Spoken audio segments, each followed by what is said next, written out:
જેવું વાવશો તેવું લણશો। એક નાનકડા અને સુંદર ગામમાં માણેકલાલ નામનો એક વેપારી રહેતો હતો। માણેકલાલ પાસે ગામની સૌથી મોટી કરિયાણાની દુકાન હતી, પણ તે ખૂબ જ લોભી અને લુચ્ચો હતો। તે હંમેશા ગ્રાહકોને છેતરીને વધુ પૈસા કમાવાના રસ્તા શોધતો રહેતો હતો। એ જ ગામમાં ગોપાલ નામનો એક ગરીબ પણ ખૂબ જ પ્રમાણિક ખેડૂત રહેતો હતો। ગોપાલ પાસે થોડી ગાયો હતી અને તે દરરોજ તાજું માખણ બનાવીને માણેકલાલને વેચવા જતો હતો। તેના બદલામાં તે પોતાના ઘર માટે જરૂરી વસ્તુઓ ખરીદતો। એક દિવસ માણેકલાલના મનમાં પાપ જાગ્યું।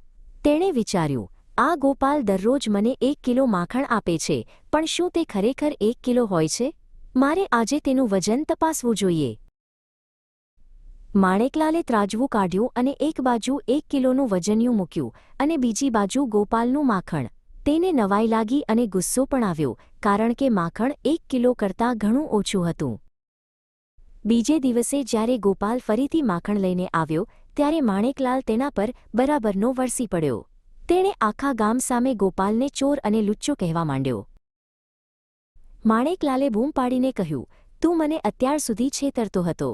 તે મને ગઈકાલે 1 કિલોના ભાવે ઓછું માખણ આપ્યું। બોલ, તારી પાસે આનો શું જવાબ છે? ગોપાલ શાંતિથી બોલ્યો, શેઠ, હું ગરીબ માણસ છું। મારી પાસે વજન કરવા માટે લોખંડના કાટલા કે ત્રાજવા નથી। મેં તો ક્યારેય કોઈને છેતરવાનો વિચાર પણ નથી કર્યો। માણેકલાલે પૂછ્યું, તો પછી તે માખણનું વજન કેવી રીતે કર્યું? ગોપાલે ધીમેથી કહ્યું, શેઠ, જ્યારે તમે મને છેતરવાનું કહો છો ત્યારે મારે સત્ય કહેવું જ પડશે। હું માખણનું વજન કરવા માટે તમે આપેલી વસ્તુનો જ ઉપયોગ કરું છું।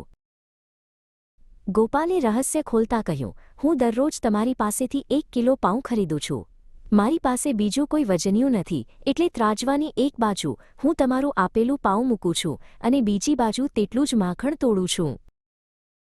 માણેકલાલ સમજી ગયો કે તે પોતે જ ગોપાલને ઓછું પાઉં આપતો હતો અને એટલે જ તેને માખણ પણ ઓછું મળ્યું।